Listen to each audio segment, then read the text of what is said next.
Hari ini Pak Hasto penuhi panggilan KPK teman-teman. Jadi tidak mangkir lagi dan itu bagus ya memenuhi panggilan KPK.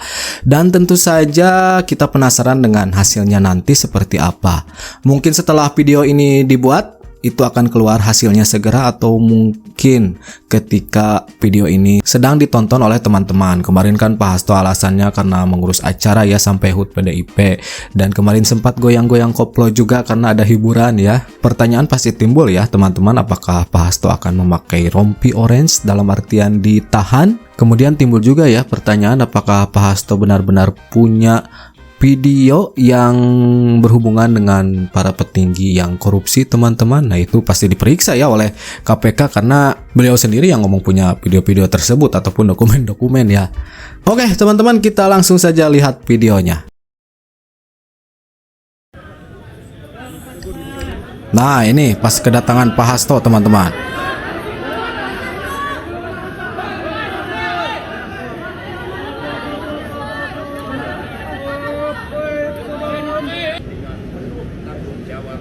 Oh, memberikan keterangan dulu ke pers. Terima kasih atas seluruh perhatiannya pada pagi hari ini. Didampingi oleh seluruh penasihat hukum, kami datang ke KPK untuk memenuhi seluruh kewajiban saya sebagai warga negara Republik Indonesia yang taat hukum dan sepenuhnya menjunjung supremasi hukum yang berkeadilan. Kata-kata tersebut terdengar sangat sering ya teman-teman diucapkan terus-menerus oleh Pak Hasto. Mungkin kemarin sekali disindir kata-kata ini dan sekarang keluar lagi kata-kata ini. Taat hukum kata Pak Hasto. Saya akan memberikan keterangan dengan sebaik-baiknya.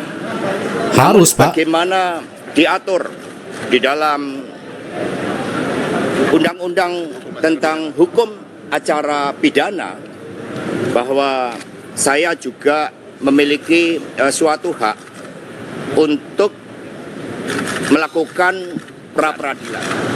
Sehingga pada kesempatan ini penasihat hukum kami juga akan memberikan surat kepada pimpinan KPK berkaitan dengan proses pra-peradilan tersebut.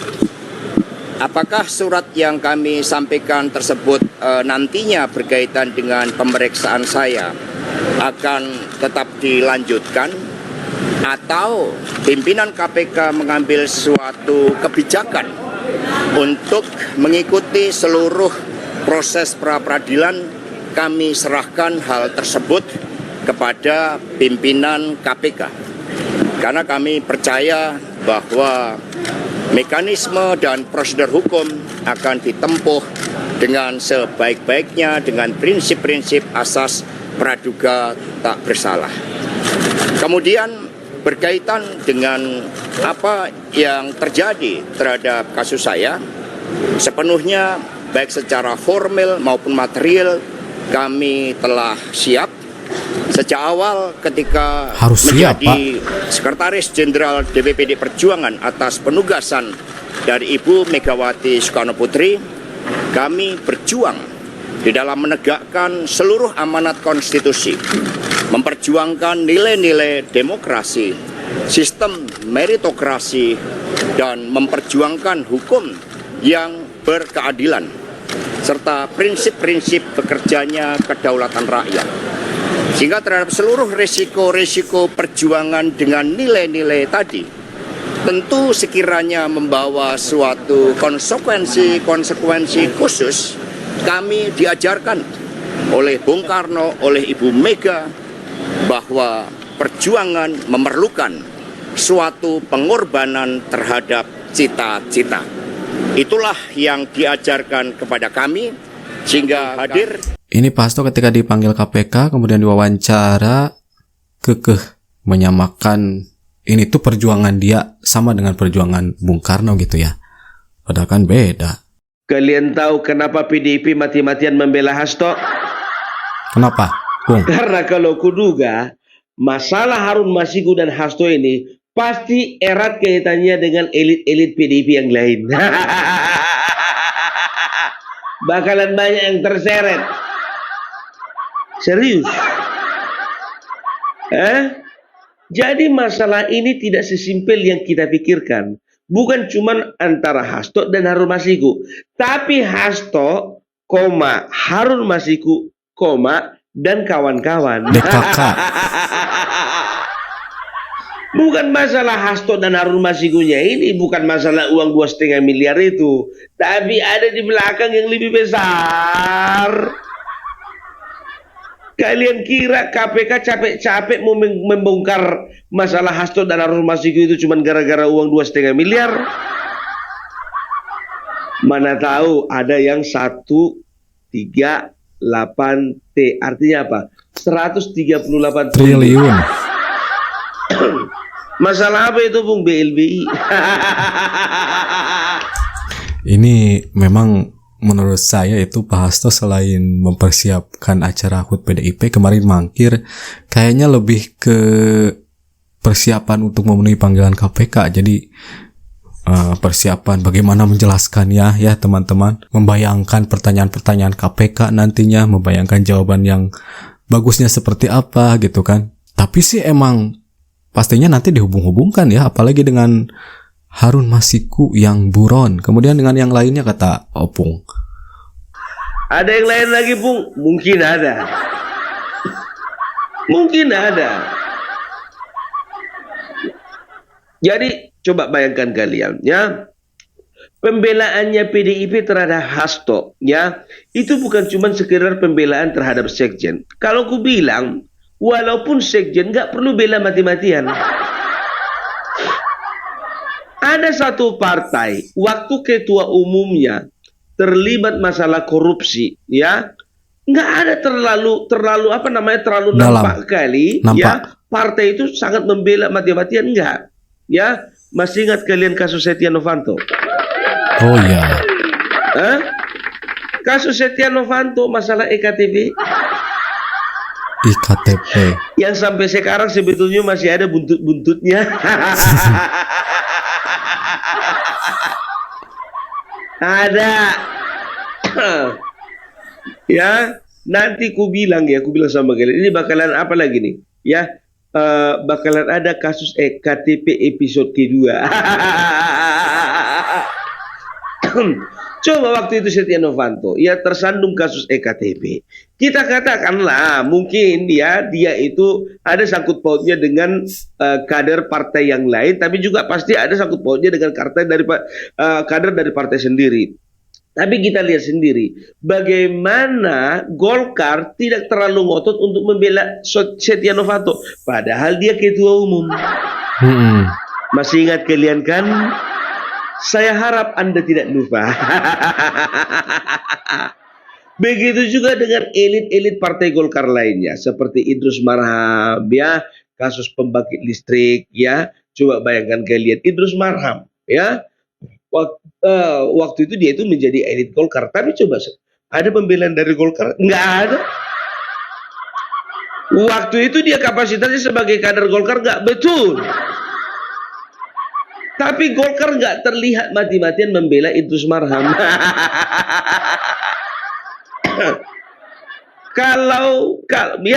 Kalau misalnya ada sangkut paut dengan kader yang lain, ya itu nggak ada masalah. Yang penting Golkar itu boleh menjaga ya marwahnya, boleh menjaga martabatnya sebagai partai yang tidak mentolerir ya kadernya melakukan korupsi, sekalipun itu ketua umum. Iya, betul. Betul banget, Pung. Itu dia. Coba bayangkan kalian, Demokrat 10 tahun berkuasa, ya, itu ada sekitar 15 orang, 15 elit Partai Demokrat yang tersandung kasus korupsi, ya. Nazarudin, ya, baru setelah itu Jerowacik, Menteri SDM waktu itu kalau nggak salah, setelah itu ada Andi Malaranggeng, ada Angelina Sondak, dan lain-lain, termasuk ketua umum waktu itu siapa? Anas Urbaningrum. Tapi partai sebagai sebuah institusi yang yang bermartabat, ya, seharusnya tidak terlalu mencolok membela yang namanya kadernya. Ini cuma sekjen, Tiru dong Demokrat, tiru juga dong Golkar. Walaupun ketua umumnya diangkut KPK, mereka tetap menjaga harkat dan martabat mereka sebagai sebuah partai. Gampang kan Anas Urbaningrum contohnya, diangkut ganti. Setia Novanto contohnya diangkut ganti. Udah yang namanya siapa namanya tadi, lupa aku, Hasto. Gampang kan ditangkap, ganti. Kayak nggak ada aja kader yang lain. Alah. Betul kata Opung ya, jangan mentolerir orang yang korupsi, sekalipun kader sendiri, sekalipun ketua umum. Tahan dan ganti. Karena kan marak ya teman-teman di kita kasus-kasus korupsi. Bahkan ketika Pak Prabowo setelah beberapa bulan dilantik menjadi presiden itu menangkap banyak koruptor-koruptor ya. Jadi disikat satu persatu. Disclaimer sebelumnya ya, apa yang akan saya ceritakan ini masih tentang sesuatu hal yang terjadi di Konoha.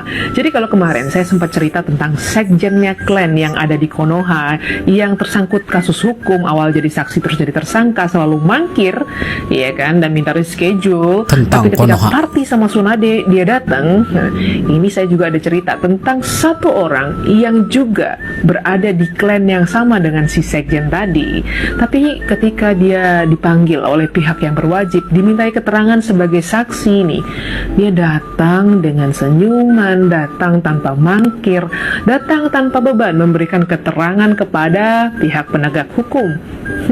Ini membuat saya berpikir, kenapa dua orang dari klan yang sama menunjukkan sikap yang berbeda ketika mendapatkan panggilan daripada pihak penegak hukum.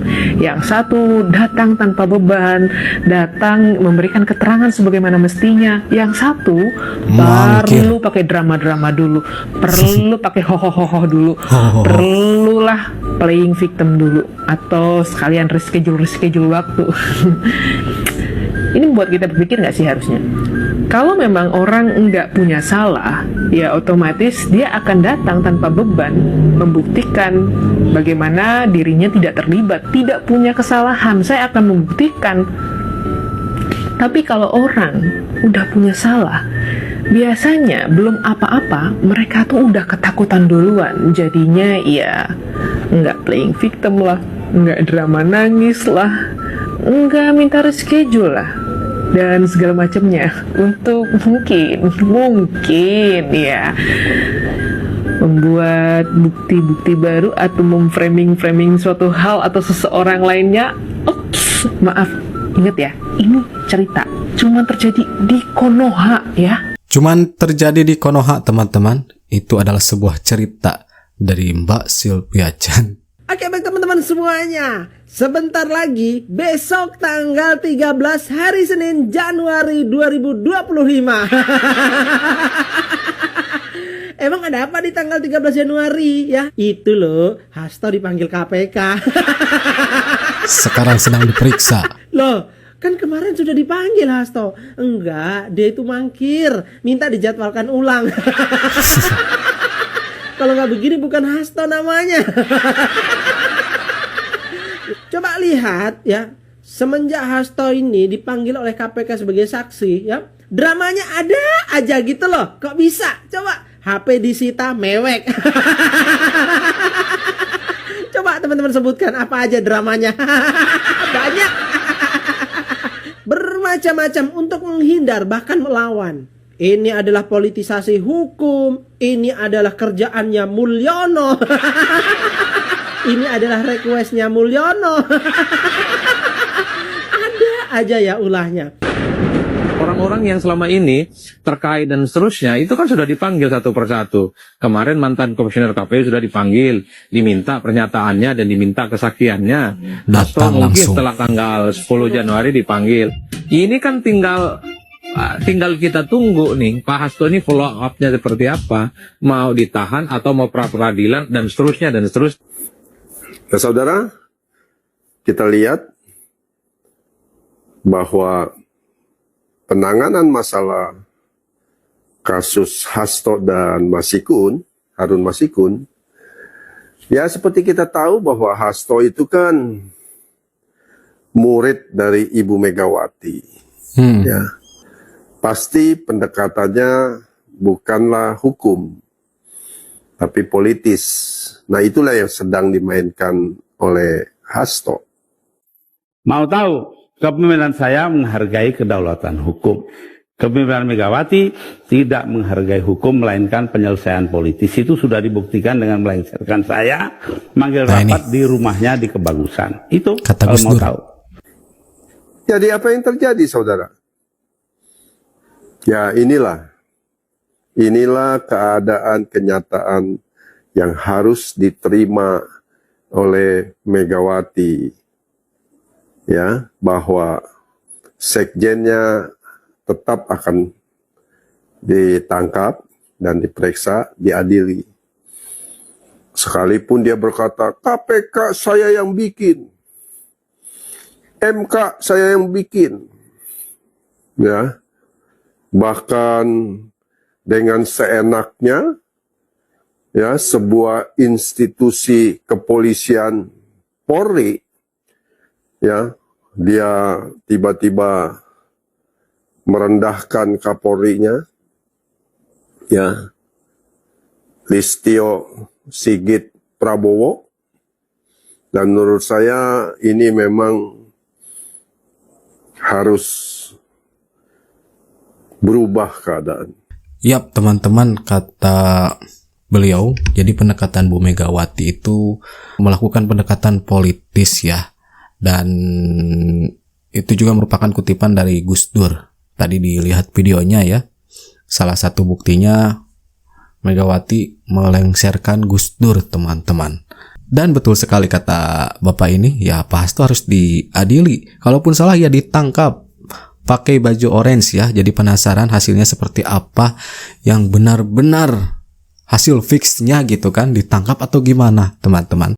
Pak Hasto ini memang terkenal dengan dramanya ya. Apalagi yang nangis hoho itu sering disindir oleh netizen. Dan Pak Hasto juga sering ya, ketika ada sesuatu yang terjadi terutama berhubungan dengan partai, itu Pak Hasto dalam penjelasannya sering merujuknya ke Pak Jokowi atau keluarganya. Jadi menyalahkan gitu, teman-teman. Ya, intinya kita tunggu saja hasilnya seperti apa ya, teman-teman. Yang jelas mudah-mudahan ini sesuai dengan hukum yang berlaku. Apabila terbukti salah ya langsung tangkap, jangan ada ini itu lagi gitu kan. Biar clear, biar terang benderang. Oke, teman-teman, terima kasih sudah nonton sama-sama. Nanti kita jumpa lagi di video-video selanjutnya, and that's it. Catch you later.